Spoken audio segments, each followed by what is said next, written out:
Sri Krishna, Sri Krishna, Sri Krishna, Sri Krishna.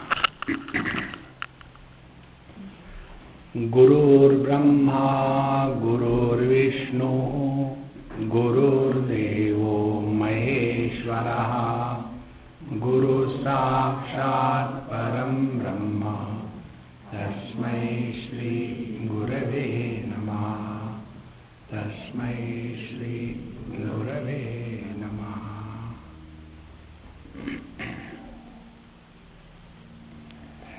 There are two loads that we carry throughout our life. And any load, whatever light it may be, if it is for a long period of time, it becomes heavier. For example,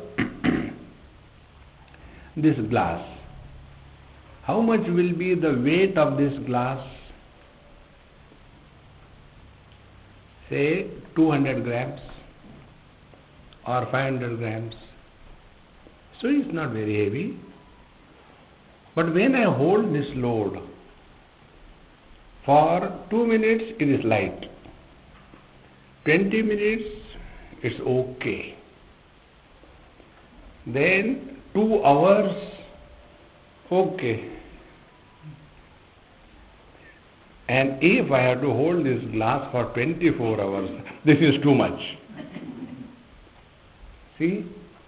So the weight doesn't matter. What matters is how long we carry any load on our mind. Clear? In the same manner, anything that we have done good or bad in our life in the past, how long do we carry that on our head will determine the weight and the heaviness of that doing.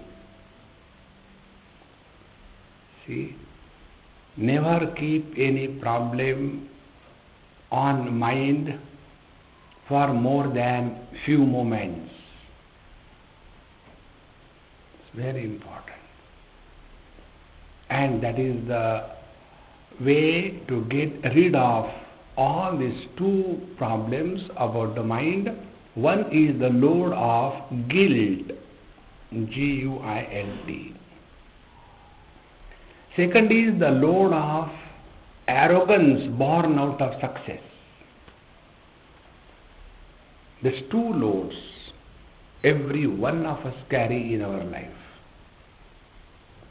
And these are the two things which are used as a remote control by the so-called religions.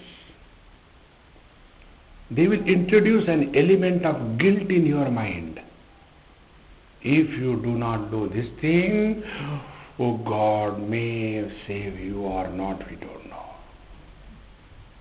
And once that guilt has started precipitating on your mind, a guilty mind cannot be perfect functioning mind. It is always carrying the load of guilt. See, friends.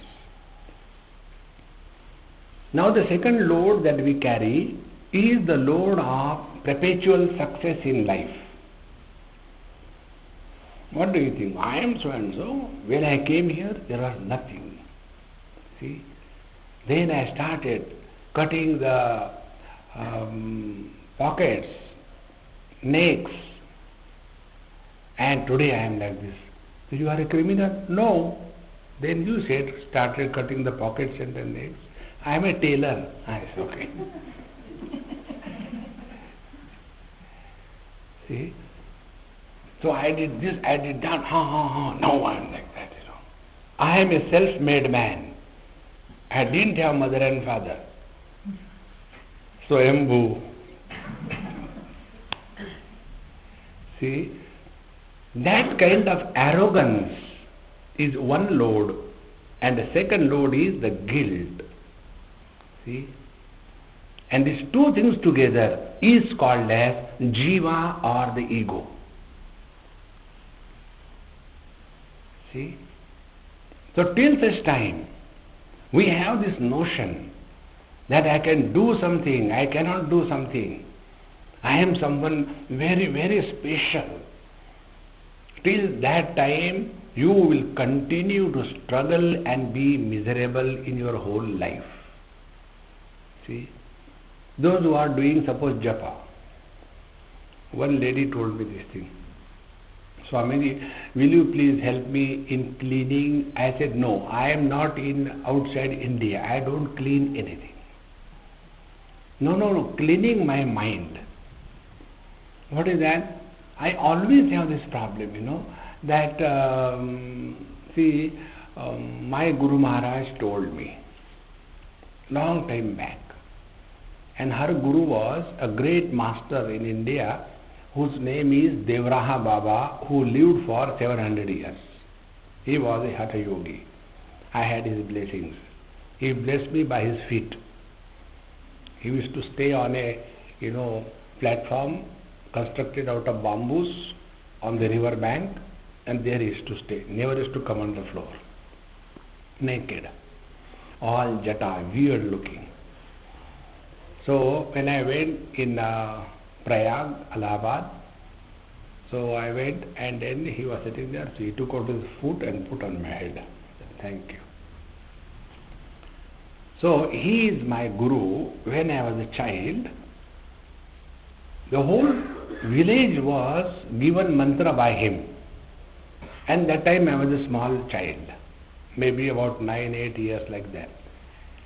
And when he came, I was all the time thinking that, mustaches, beard and this thing, and when he will hold my head and come to my ears, how tickling it will be.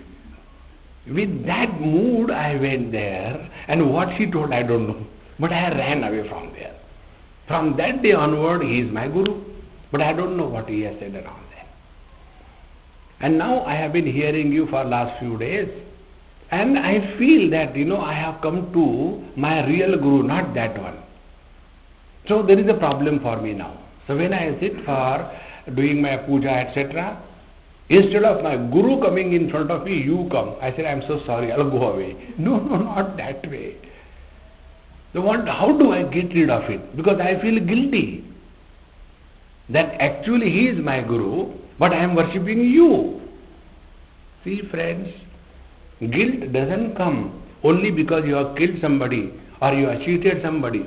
Guilt also comes that we are not able to do or follow what we are supposed to do. See? So this guilt we have to get rid of. And this can be possible only under very simple conditions. And it is inquire as to who is guilty. That's all. And for that, like the first step we have taken, that we are someone other than the body.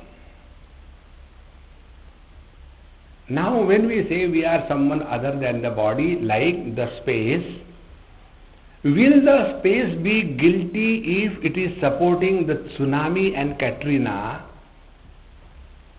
Because I supported the tsunami and Katrina, so many people died. Therefore, the space is feeling guilty. No. See?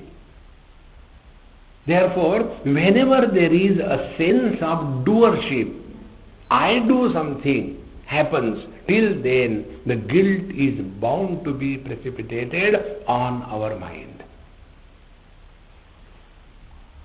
See? So this Kartrutva-bhiman, the Jiva Bhava, the sense of being a limited soul, has to be found out. Who is this one who is doing something or not doing something? See? Now be very attentive. This freedom from body identification in the first session we have done, and come to get the glimpses of our formless, actionless, beginningless, modificationless existence. Now the second step. Unless we become introvert, we have not stepped on the spiritual path. And for that purpose, we are told that stop blaming the world, focus attention on yourself, and be squarely responsible for whatever is happening in your life. Don't blame anyone. First step in meditation. See, when we sit for meditation, close everything, perfectly all right. Here is light and there AC, BC, TC, you say IC, then on. And then you sit there. And then in your bathroom, the water is leaking from the tap and falling on a plastic bucket. Tap, tap. I don't know how many times I told you. Arey Dumbo, don't blame anyone. See? It is our choice. And the choice is, we refuse to be influenced by anybody. This is your meditation. It is very difficult. Don't tell me that. I have been talking so much. Are you influenced? That means you have good technology. You have to only apply that. That's it. So if you are employing the technology in the right field, you are a seeker of truth. All the scriptures, the masters come and tell us. Ajo nitya shashvatoyam puranaha nahanyate hanyamane sharire. You are that unborn eternal reality. That we don't listen. Nobody told us we are the body. And yet we keep on keeping, we are the body, we are the body. See? Therefore, this technique is now for inquiring if we are someone other than the body, then what is that? See? That unknown factor has to be known. Be very attentive. When some unknown thing is to be known, what we do, we have some data. Let us take an example. There are, let us say, 3 baskets. In one basket there are 10 kilos of mango. In other basket there are 15 kilos. In third basket there are 30 kilos of mango. In the first basket the rate is $25 a kilo. In the second basket it is $20 a kilo. And in the third basket it is $10 a kilo. If you mix all the mangoes together, what will be the average cost per kilogram of the mixed variety? Now this is the question. So how we will start? We will say, suppose the average cost of mango per kilo will be X. Is it not? And then you submit your answer book. Will you get any marks? No. You have to establish the value of X, is it not? In the same manner. We are clear about this, that the glasses are not seeing. There are eyes behind the glasses. Then eyes are not seeing. There is a mind behind the eyes. Then the mind is not seeing. There is a light of consciousness which is seeing through the eyes as vision. See? So, when we are told that we are someone other than the body, who existed before the body was born, who is existing in the present body, and who will continue to exist after the body is dropped. See? Now the question is, this one who is other than the body, what exactly he is? And to give some alphabet X in our scriptures, it is said as, it is called as Jiva, or it is called as an X, unknown entity, Jiva. So what we have done, we have taken this unknown quantity as X and submitted the answer book. This is what is done in yoga, in devotion, and in your karma. and also in yoga, all the three places. But who is this jiva? See, now be extremely attentive. I'll give some example and then this jiva problem will be solved. See, expression of electrical energy through any bulb as light is one phenomena. It doesn't matter what bulb it is. It doesn't matter where the bulb is. It doesn't matter who has fixed the bulb on what point. It doesn't matter. So when the switch on, the light comes. So what is the light? Light is the manifestation of electrical energy. The light is not electrical energy. Second step. Only in the electrical energy there is no light. Only in the bulb there is no light. And the problem begins when there is light. See, in the same manner, in absolute consciousness there is no samsara. In absolute matter there is no samsara.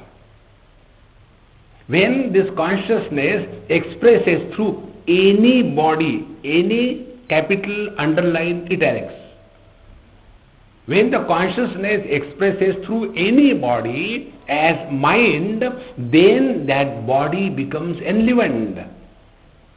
So it is just a phenomena. See? And when one bulb becomes fused, what happens to electricity? Nothing. What happens to this phenomena that electrical energy expresses through a bulb as a light? Both of them remains undisturbed, is it not? In the same manner, if I die here, nothing will happen to the conscious existence, nor will anything happen to all of you. See, because you are the expression of the same consciousness. So jiva is not an individuality. It is a phenomena. Like light, because there are many tube lights or bulbs, there is an appearance of manyness. But the principle of light is common. Get this point. One day we were going to Kedarnath. We reached little late and it was a dark night and some problems. So the people started. They don't know, they don't know there is a bathroom and they saying Then I thought the best way is to go away from them. So there was a place where we were staying on the top, nice flat surface. So I went there and I lied down, flat like this. So some people, very sorry, Swamiji, you people are shouting, he must have, got disgusted, he must have gone somewhere. So let us find him out. I was hearing everything in darkness, thank God I can hear. So they were searching with a torch and found, oh, Swamiji is lying down up there. So all up there. Swamiji, I said, don't talk, simply lie down like I am lying down here. So everybody. Then I said, now look at the sky and tell me in one line what you are seeing. So it was a pitch darkness and there were stars, many. So one person, Swamiji, we are very sorry, we were not behaving properly. I said, enough, next one. Then after 2-3 frustrations, then one person said, there are many stars. I said, very good. And by then, our food, everything was ready. Ting, ting, ting, ting, ting. Food is ready. I said, hey, let's go for food. My purpose is done. I just wanted to keep your mouth shut, that's all. Now once the food starts going inside, it will keep quiet. Let's go down. No, Swami, we will not leave you. We want to know what you are seeing. I said, listen. I am seeing there is a big dome and it is a holy dome. There are many small holes. And behind all those holes, there is one light. So that one light is appearing as if many because of the manyness of the holes. Be very attentive. One mind expressing through the five sense organs appears to have become five. So when the whole is the eye, the vision comes out. When the whole is the ear, the sound hearing ability comes out. But behind these five holes, there is one mind. So what is the vision? Vision is a phenomena. When mind expresses through the eyes, it is called as vision. When the mind expresses through the ears, it is called as hearing ability. And therefore, when the eyes become bad or blind, nothing happens to the mind. Now go one step further. One conscious existence expressing through every body as mind enlivens that body. Conscious existence is present in the living body and the dead body equally. Like electrical energy is behind both the live bulb and a fuse bulb. We can't accept this thing. How there can be electricity behind a fuse bulb? Never mind, take out the bulb and put your fingers. And come to realize. Then what is the difference? Difference is that in the live bulb there is the capacity to allow the manifestation of that energy as light. In the same manner, any body which has the capacity to allow the consciousness to express as mind, that body is enlivened.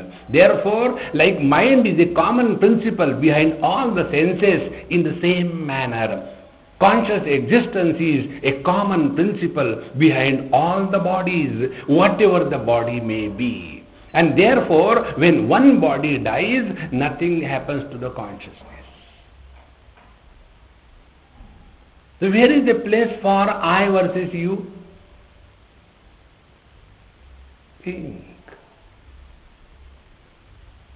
Therefore, meditation is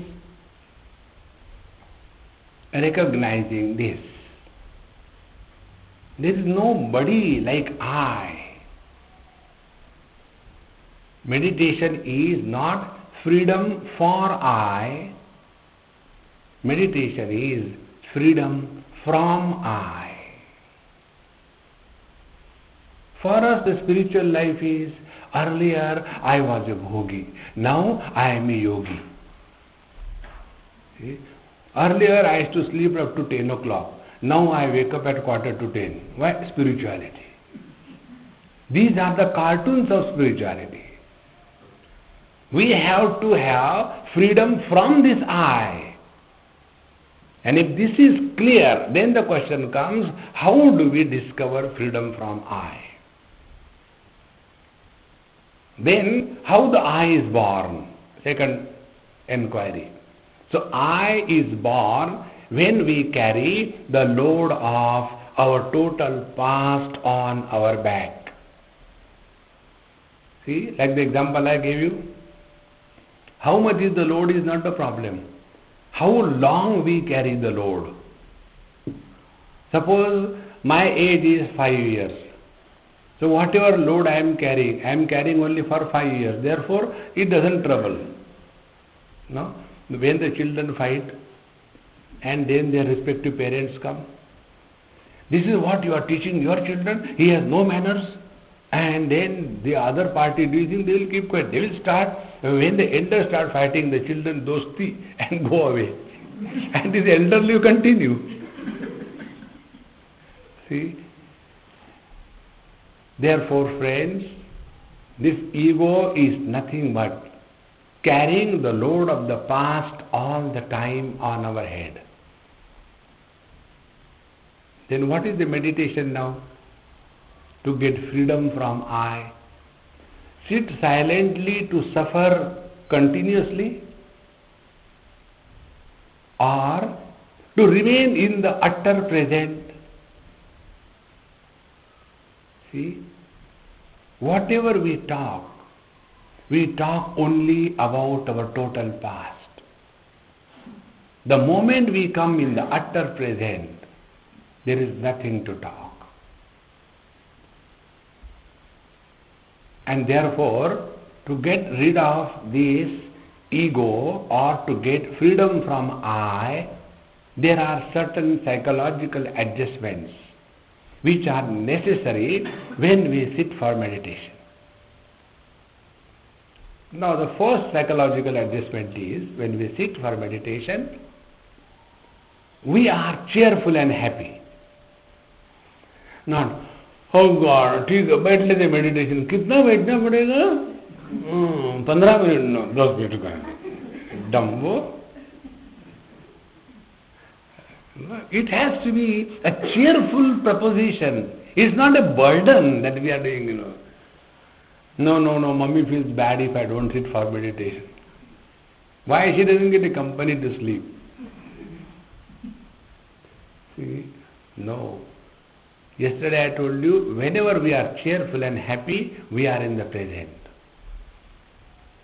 This ego is, whenever we are miserable, the ego is strong. Refuse to be miserable under any condition. See? The more miserable we are, the strong ego we are. Less miserable we are, less ego we have. God has zero ego, therefore Paramananda. See? The intensity of ego is inversely proportionate to the divinity. So the first step in getting freedom of this I, the soul. Don't worry about what happens to soul after death. Yesterday I told you. Depending upon you are Hindu or Christian, they will burn or bury you. See? Or at the most there will be a holiday. Isn't it? But people should not die on Sunday actually. One holiday gone.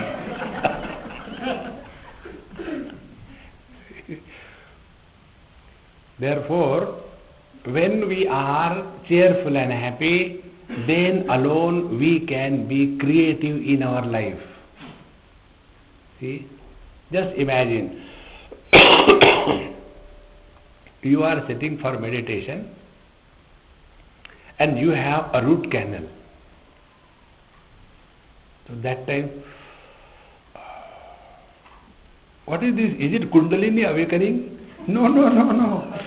It is the root canal awakening. A miserable person cannot practice meditation. Meditation is not for the abnormal, mentally derailed people. Many have this notion. Meditation for stress management. So first of all there is a stress, and managing stress, more stress. Ab kaise karu? See? Like, gym is only for the healthy people. In the same manner, meditation is not for those who are the frustrated, dropouts, and when there is nowhere to go, let us try meditation. It is not. Therefore, please remember this thing, spiritual life meditation is not for those who are unhealthy mentally. Physical unhealthiness makes no difference. The great teacher Ashtavakra, he was crooked in 18 places. 8 places. And when he went to the palace of that great king, Janaka, all the wise people sitting there, and this young boy of 12, 13 entered. You can imagine who is 8 places like a helix model, crooked, how he will be walking. So when he was walking like that, everybody started laughing because a cartoon kind of person was coming. So he also laughed loudly. So the king asked, I know why these people were laughing at you, but I don't know why you were laughing.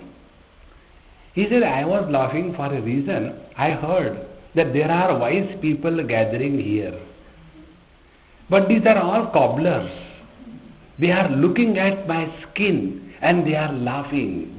Then he tells, whether the pot is round, square or crooked, the space does not become round, square or crooked. Where is your attention?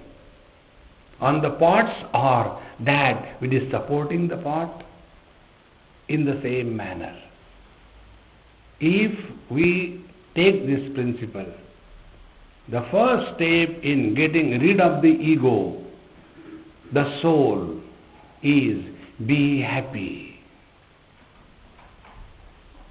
Not because of anything, but in spite of everything. And when we say be happy, that doesn't mean all the time, hey, what happened, be happy. That is being dumb. See, you must have seen, there are two types of people. Those who hear, understand and laugh. Those who don't hear, don't understand yet laugh. So a person who doesn't understand or hear and he laughs, that laughter has got a pathetic joy.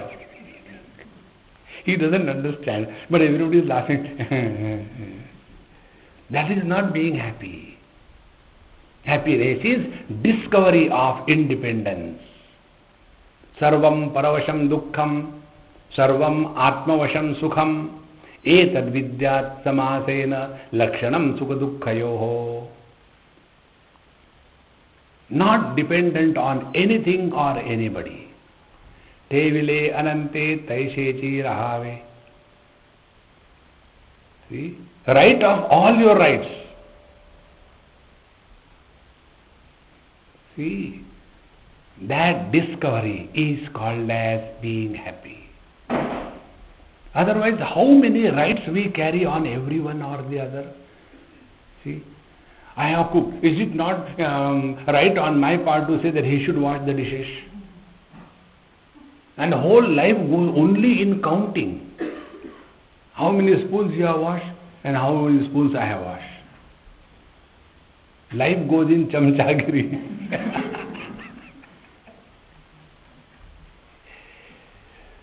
Now, once you take this as meditation, don't struggle and suffer meditation, don't do meditation, but play meditation. So the first meditation is that you are happy all the time. Don't tell your miseries to anybody. Everybody has got their own. Isn't it? And as regards miseries are concerned, we are all self-sufficient.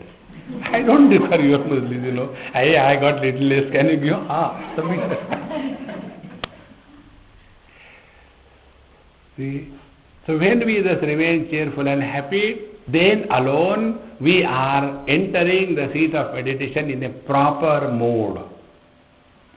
After we come over here, then second thing, the most important and the firm decision to be taken, that at this moment I am Mr. Nobody. Repeat it to yourself. I am nobody. So when we remain nobody, you know what exactly happens? Our total past is blocked. Because whenever we become somebody, it is nothing but the summation of the total past. So when we remain nobody, we are completely free from the load of ego. See? And when there is load of ego, then we will be honored or we will be insulted. And wherever there is honor and insult, recognize, understand the ego has become virulent.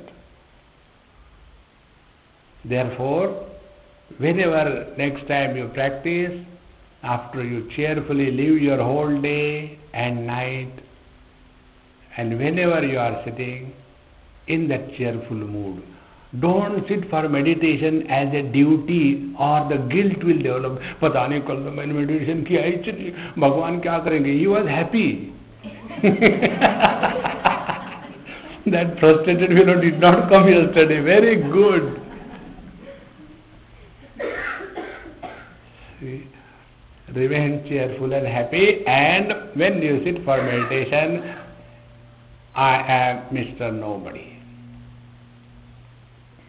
Now, this nobody status will remain for a very short time, because our mind is never trained to remain thought-free and sleep-free.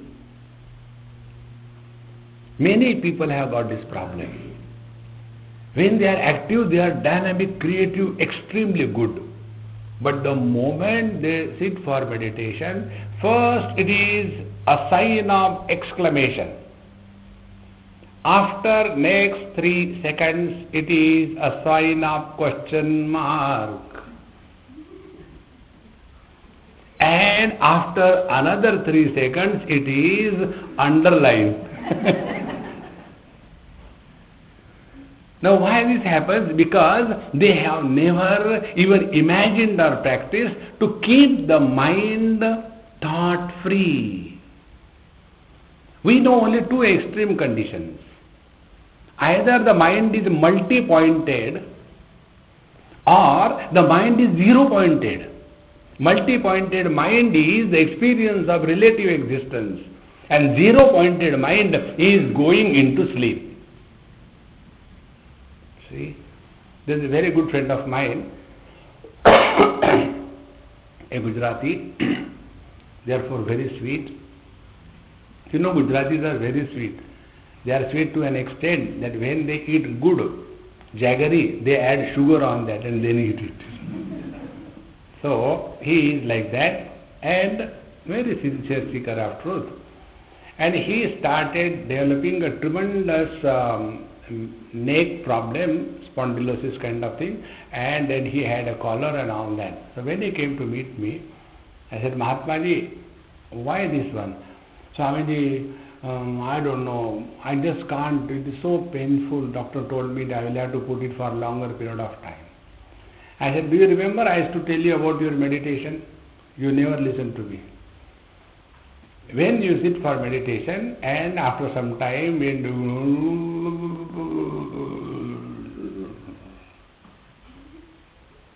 and then sound meditation.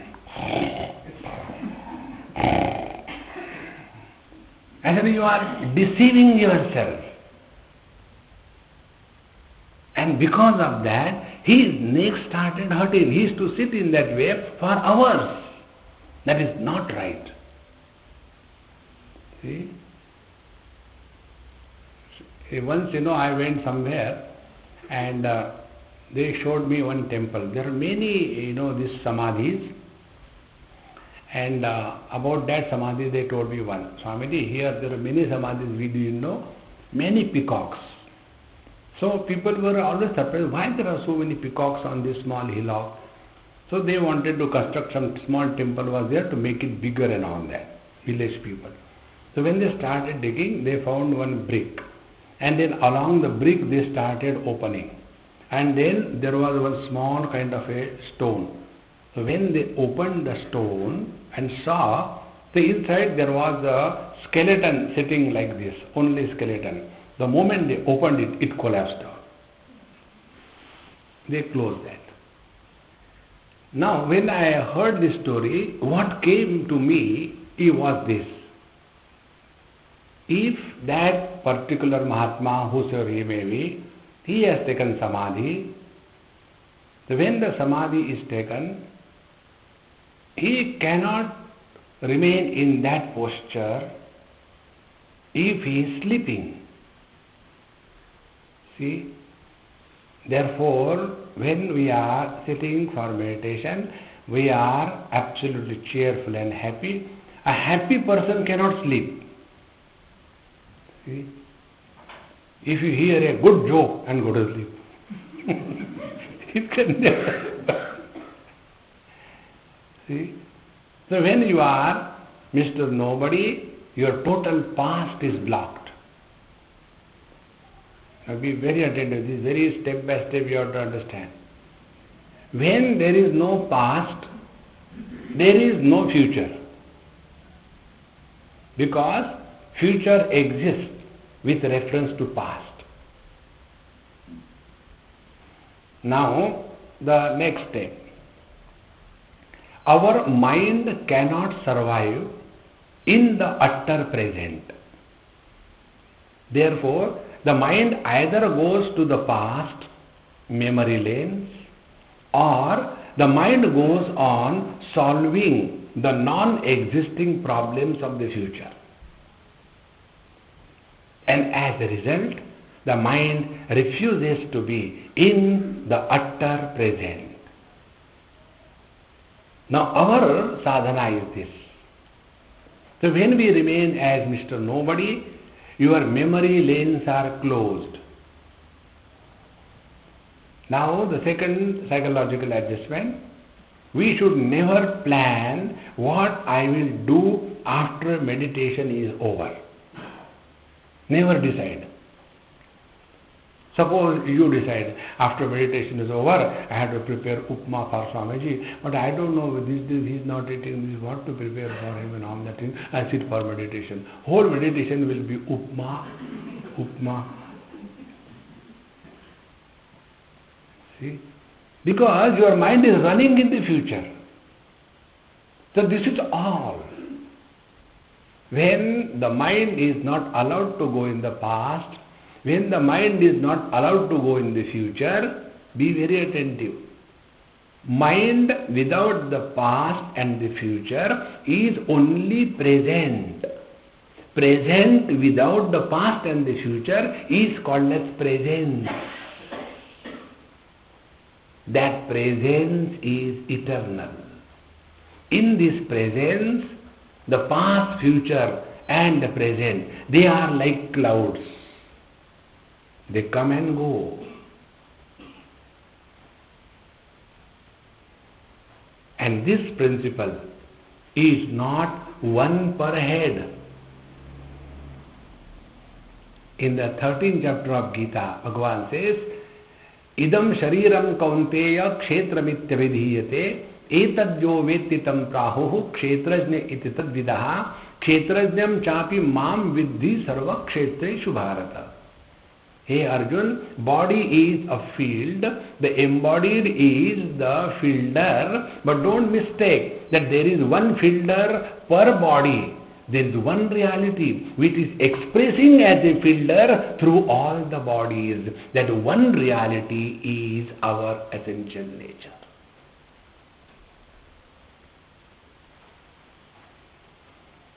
See? What will happen to the pot space when suppose this glass I drop? I will not drop. Don't worry. Whosoever glass is, this is. Oh God, are you going to make an experiment? Don't worry. Suppose I drop this glass will break. What will be the result of the breakage of the glass? The water will spill here and there. Will the pot space spill? Pot space doesn't get influenced whether there is pot or no pot. Is it when the pot breaks, the pot space comes out in search of another potty? No. One step further I am taking you.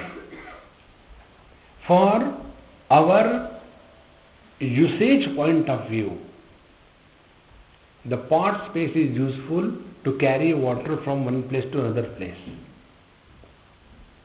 The open space is not useful. Because of this utility, can we call the pot space as real? What is the truth? The space is not in the pot. The pot is in the space. See friends, in the same manner, we are not in the body. The body is in us. Like your mobile phones. The sound waves are everywhere.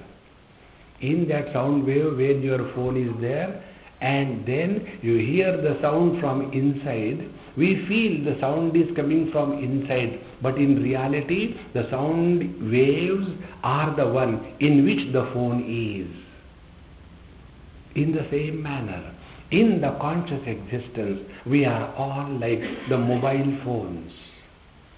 And without the SIM card, your mobile phone doesn't work, is it not? We have got the SIM card. And because of the SIM card, our mobile phone starts functioning. And what is that SIM card? The SIM card is the wrong notion.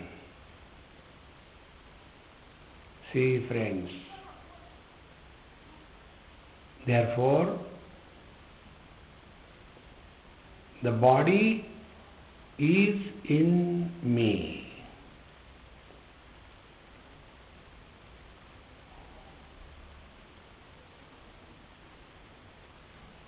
I am not the shareholder of all that is happening to the body or the mind or anything. This unchanging, all-supporting reality is not one per head, but the one which is expressing through all the heads.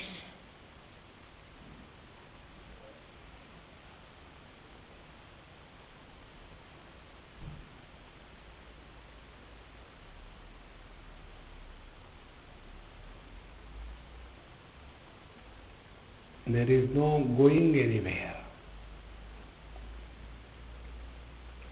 There is no coming from anywhere. Being is knowing.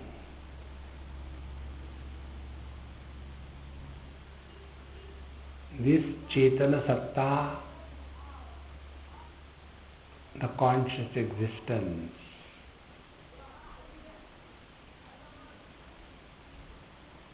has nothing to do with the sin or the merit, good or the bad. These are all in illusion.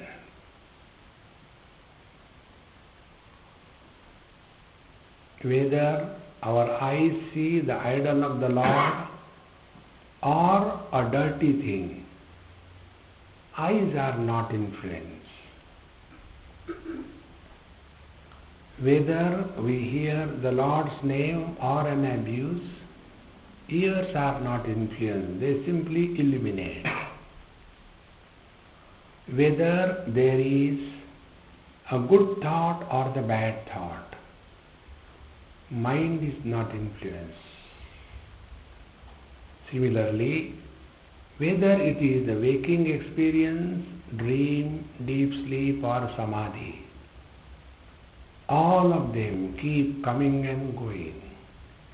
This conscious existence remains untouched, uninfluenced.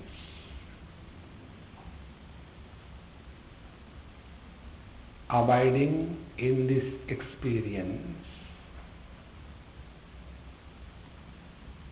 is living only in the presence. When we live in the presence, life is fulfilled. When we live in the past, there is a struggle to fulfill the desires. When we live in the future, there is a fear of future failures.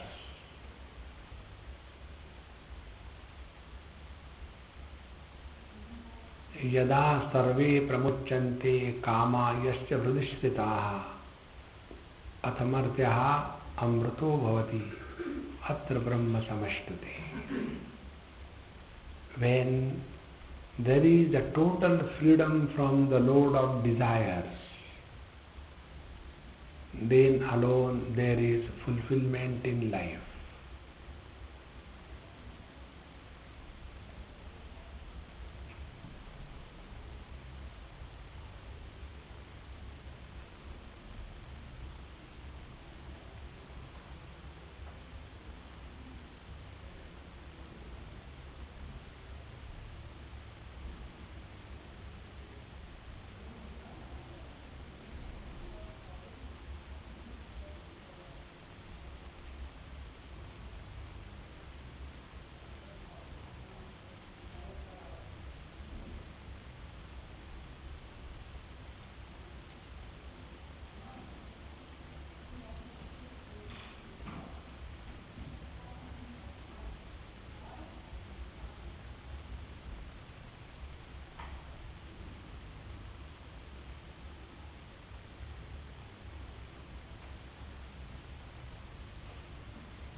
Take a little deeper breath.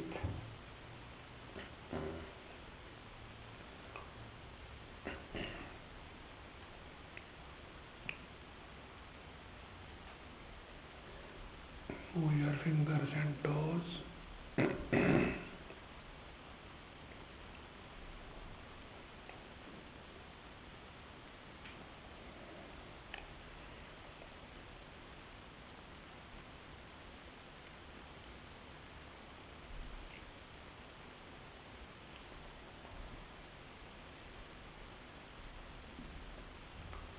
The purpose of telling the soul or the jiva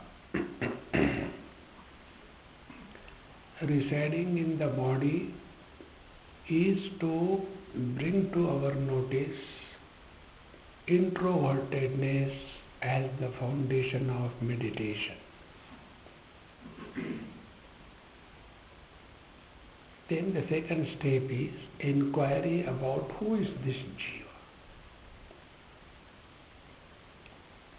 So like the anatomy is for the human being, it is not for the one carcass in the laboratory. In the same manner, jiva is a phenomena and it has no place for an individuality.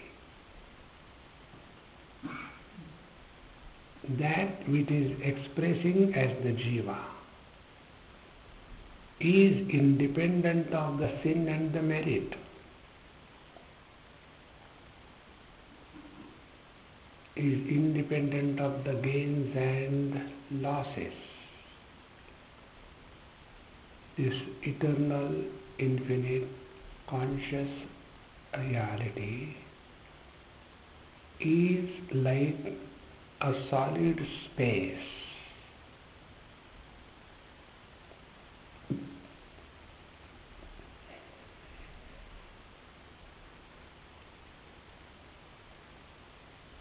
This solid space,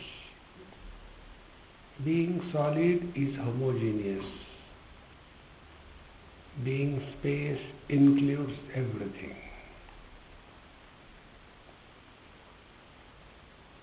Therefore, all that appears is an illusion.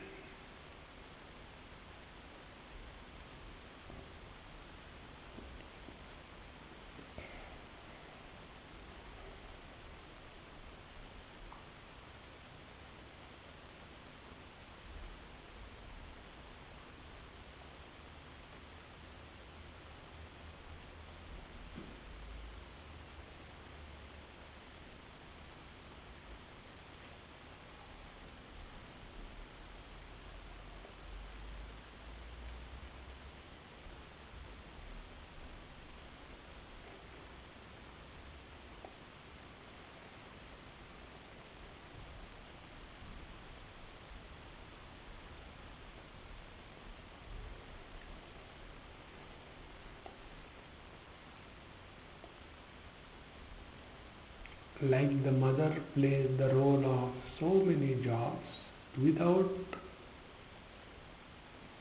forgetting her motherhood, in the same manner we play the various roles of brother, mother, father, sister, husband, wife without forgetting our essential divine nature. It is possible.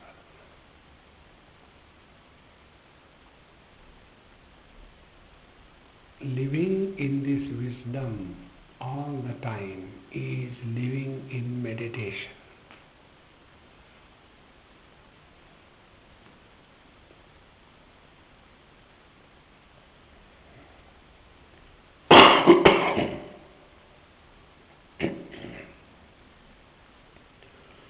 Om Purnamadaha Purnamidam Purnat Purnamudachyate Purnasya Purnamadaya Purnamevavashishyate. Om Shanti Shanti Shanti. Harihi Om. Shri Gurubhyo Namaha.